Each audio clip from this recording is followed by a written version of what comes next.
Dol, sa gantong wala pa kay balo no kung saon pag sit up or connect sa cellphone ang inyong pinalit nga TNW837.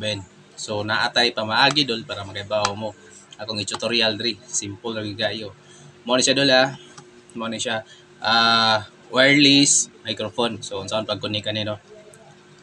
Paminawa dol unsaon pag connect kani dol para makibalo ka kung saon.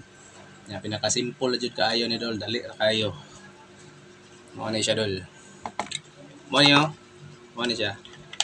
Mo ni siya dol ato na siyang i-connect. So maglisod man ta dol. So ako na lang i ko ni sumpay. So let's go tara. Inyo pangitaw na dol kaning settings dol. Kaning settings no, i-click na yung settings dol. Tapos pangitaw ninyo ang OTG. So OTG connection. So di man na ito makita na dol. Ato i-search. Ato i-search ang OTG connection. Tara. Karon dol kay naka-on naman ni akong OTG connection. Kung wala pa siya naka-on dol, na dol. Ya ato ning siyang i-on dol. Oh. Mo na siya dol atong gi-on dol ang atong OTG connection. So okay na ni siya kadol karon dol. So pwede na ta mo balik di dol. Oh, back ta dol ha. Aritas camera dol kung okay ra ba dol. Hey, check. 1, 2, check. Tinaw ra ba dol?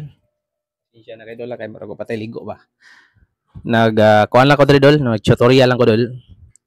Para sa kaning uban bitaw nga wala pa kabalo no unsa paggamit aning kuan wireless no microphone para sa inyong pag-vlog. Ganyan ni siya. So ang nakanindot lang ni dol kay kuan no kung adto maglayo mga 100 meters ang magamit ani. Manggiyang gilayo no. Mo abot gyapon 100 meters no. So diri ra dol ug unta makakuha mo og mga pagtulon na dol. Daghang salamat og maayong hapon.